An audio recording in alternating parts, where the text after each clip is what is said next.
I got something kind of fun for you guys today. We are going to be testing out some Temu woodworking tools. So I scrolled through the internet on Temu one night and I found a bunch of tools that might be fun to give them a try. I'm pretty excited. I actually ordered this stuff about 2 weeks ago, so I'm kind of waiting for everything to come in the mail, and it all arrived today. So I'm ready to dive into this.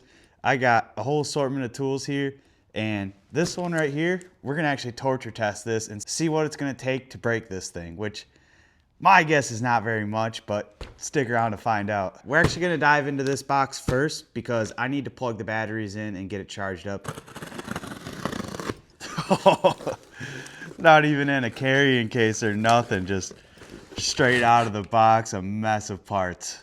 We got our chain and blade right here. Gloves that I'm gonna guess they're advertising as cut resistant. But these feel no better than some cheap gas station gloves you'll buy. I can't imagine there's anything cut resistant about these gloves. I don't know what level of cut resistant gloves have to be labeled as cut resistant, but we can take a little bit of a sharper blade here, maybe not press so hard, and see how that does. And all right, now that time I barely pressed on it that time. I really didn't put that much force on it. And don't use these. These are not cut resistant gloves. These are 65 degrees out and you're from Florida, but you're in Michigan gloves. These will keep you a little bit warm, but they're not preventing any sort of cuts. In fact, if the wind blows too hard, you might slice your hand with these on. Right away, we're gonna throw those off to the side. And oh, safety glasses. Gotta have safety glasses when you're operating a chainsaw, especially one of this caliber. We're gonna throw those ones away here, because in my shop, all we wear are shop shades. These are John Malecki's shop shades. You've seen his YouTube channel before. If you found me, you've definitely found John Malecki by this point. My favorite woodworking YouTuber. This is his company, his brand, Shop Shades. I'm not sponsored or nothing. I just absolutely love these things. The long gads. She's got some firepower. Let's toss this thing on the charger right now as we set this up. This might be the cheapest plastic on a battery I've ever seen. I mean, you could just go like that and squish it. I've used a table saw for years at this point, and I thought for sure that would be what takes my first finger, but the more I see how cheap this thing was made, I'm thinking this is what's going to take my finger first. Yeah, I'm pretty confident this is where I will lose my first finger. Now, I didn't plan to be buried one day with all 10 of them. Don't get me wrong. I'm a woodworker, maybe not the most cautious one at all times, so I've accepted that one day I may not have all 10 of them. But if I lose one to a $14 Temu mini chainsaw, I'll never live that down. Like, how am I going to tell my friends what happened? I'm going to have to make something up. I'm going to tell them I got attacked by a bear. Meantime, while that battery charges up, let's check out some of the other things that I got. I don't actually remember what's in all of these, so we're just going to kind of open it up and see what comes out of it. Oh no. No. Oh no. If I come out of this video with 10 fingers, it'll be a miracle. It'll be an absolute miracle. This is an attachment for an angle grinder, and this is for wood carving. I don't do any wood carving. I don't even use an angle grinder. The hole's not even in the center. This thing's like a 16th or 8th inch off. What in the...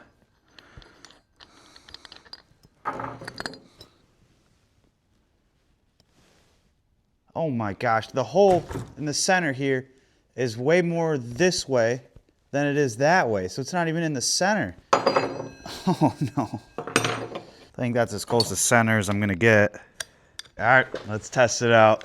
Wish me luck here.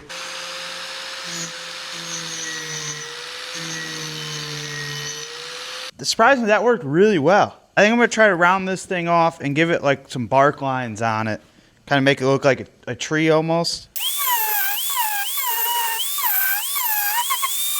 I don't know if you guys saw the sparks flying over there above the heater, but we're gonna go ahead and shut that off before we have to use that fire extinguisher I talked about in the last video.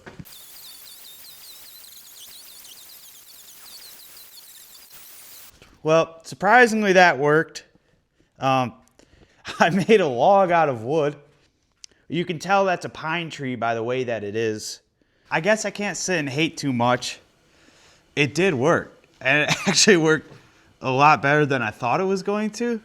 So we did shave down a couple of these teeth on here, but you know, I don't think it's the most durable, but for like $7, if you're just trying to get into wood carving, this would be a pretty good route to start, I guess. I mean, it worked. Great success. All right, what do we got next? Screw fixing tool. This is screw fixing tool. It's supposed to be a little tool that will hold your screw. I guess what this thing does is you push down on it like this, and you can put a screw in there, and it's gonna hold the screw for you. This ain't the dadgummest thing I've ever seen. I guess the idea is you put your screw in like that, and now it'll hold your screw, and you should be able to just drive it in. Okay, that worked, but now I have to reset this, and now it's pushed too far. So now I gotta get my bit further back into the tool to reset it, and then I have to manually load up another screw.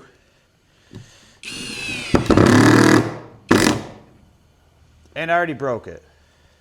Maybe I'm using that thing wrong. This thing is absolute trash. It broke on the second screw. And maybe I used it wrong, but don't buy this. I don't care if somebody offers you $2 to take this. Don't take it. Offer him $4 for him to keep it. Don't use this. Let's hope for something that doesn't suck here. I should have known, but I thought this was aluminum when I ordered it. But it's definitely plastic. It feels like a pretty dense plastic for sure. I actually do want one of these, so I'm hoping that this one works. I'd love to save the money on this, so let's grab 2 pieces of wood and try and clamp them together, but we could check square first. I mean, it's pretty darn close. There's really not much of any movement in there. Yeah, I mean, it seems pretty dead on at 90. I've used every square I have now on this, and seems pretty accurate, so let's go ahead and clamp something up. It's actually not bad. I don't hate that at all. And it looks like it's gonna hold, I mean, pretty, I can't bend that or get it to move at all, so it looks like it's gonna hold pretty well. I mean, that holds pretty well. I definitely didn't pre-drill that and sent that screw right through and broke that wood, but that thing works. I mean, it clamps down. There's not much more to say about it. It's a clamp. So as long as it holds and does its job and is actually 90, that's a successful tool right there. There's really not too much to say about that. So we're gonna go ahead and call that one a success. Let's see what's next here. Oh no. Oh, back into the theme of wood carving again. These are gonna be little burring bits. I think they call it furring bits. And it's kind of the same thing as that, but you put it in a drill. Oh boy, let's give this a shot. Cause this is pine, so it should be fairly easy to carve. Pine's a soft wood, so it's gonna be a lot easier to carve than like a maple or something. Oh, no kidding. By golly, that thing actually worked.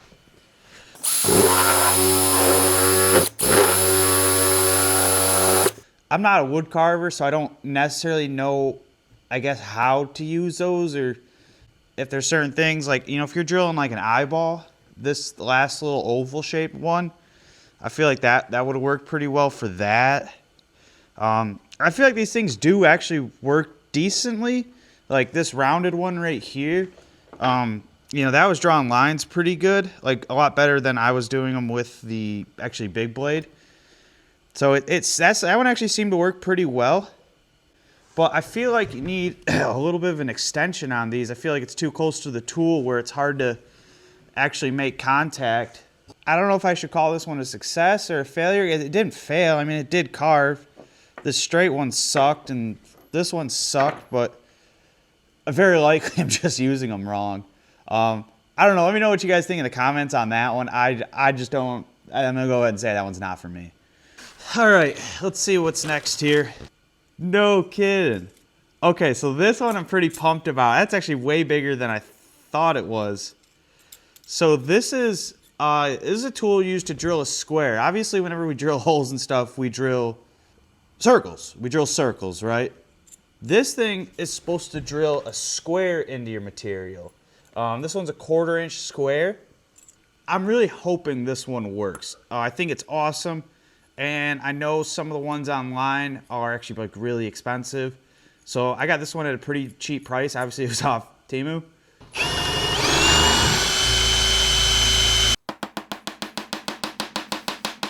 Think that's how that works.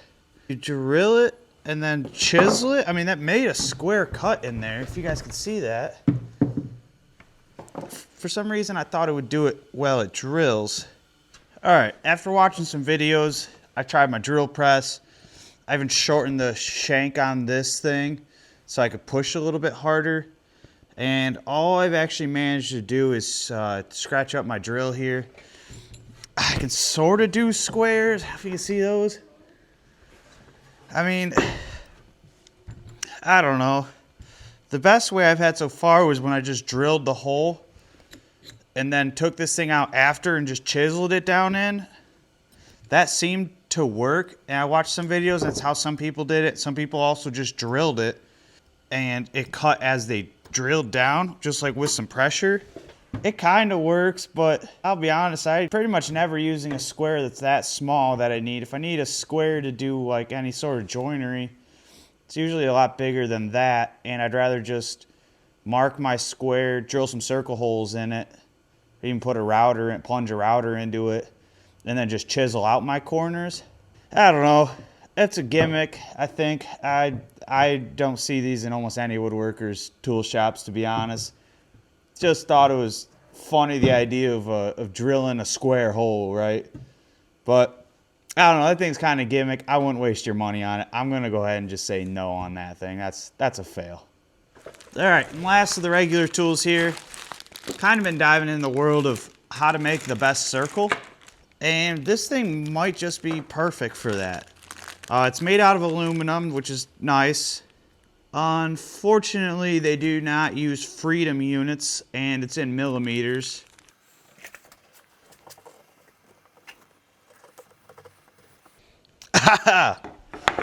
Look at that. I will say that's of all the circle making tools I've used on this channel so far, that's the best one I've used so far. I actually used a pen because I just didn't readily see a pencil. That was awesome. That thing's kind of neat. There's really not much to it. You're just drawing a circle, really. It worked. It drew a circle. If you want, I can draw another circle of different size, but I'm not gonna do that. So I'd consider this a buy. I think it was only like less than $10. Oh, all right, it's working. Let's test this thing out. Oh, baby. It works. It works. I mean, come on, son. What more can you ask of it right there? It's doing exactly what you'd want it to do there. Let's try something a little thicker right here.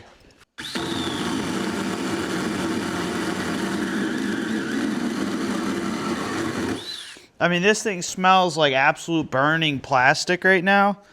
It's got an absolute terrible smell. I made like 6 cuts there and it's dead already. I had more plans for this. I guess we can plug the battery back in. All right, I got some bad news here. Remember when I said it was smelling like smoke? Yeah, well, the thing started on fire. And it actually burnt a nice chunk out of my desk. Because I looked over and it was on fire, and thankfully I had my gloves on, so I just grabbed it and quickly just threw it out here. And yeah, that battery is exploding. I should probably not stand right here, because that lithium ion battery is gonna explode if it hasn't already. I think I was recording. I'm not totally sure. That is the chainsaw right there on fire. I was between recording and about to set up my outro. I remember I had said it smelled like it was smoking, so I was about to charge the battery for it, and I turned around and it was actually on fire. The fire didn't even start in the battery, but it started in the engine right at the top of it. It started catching on fire on my desk. I'll show you guys the burn spot, but they got 6 cuts out of that thing and it melted down. That's not the first tool I've ever had melt down. I've had a couple of Ryobi Impacts melt down before, but whoa! This is where it burnt my desk. It was sitting right here, and I smelled smoke, and I turned around and saw it right there. I was just right over there about to plug it in, and I smelled the smoke right here. So I had my gloves on still, and I grabbed it and threw it outside as quickly as I could. Jeez, whoa! I guess that ends that video. I was really hoping to do more with that chainsaw. I was gonna do some drop tests and whatnot with it too. But I got through one charge on that thing and it burned down. So I gotta get out of the shop, head upstairs into the house, get some fresh air. So if you guys stuck around, for the meltdown, that was something else. I hope that doesn't happen again because it's a wood shop. There's a lot of wood in here. Well, either way, thank you guys for sticking around this video. That was testing Temu tools.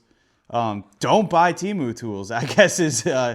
don't buy any Temu tool with a battery. You know, the hand tools like this don't work too bad, but I wouldn't recommend anything with a battery from Temu. That's not good. I mean, that smelled like burning right away when I was using it. It smelled like melting plastic, and sure enough, plastic did start melting, so I wouldn't recommend that. But thanks, guys, anyways. Thanks for sticking around and watching the video. I appreciate it, and I hope you guys all have a good rest of your day.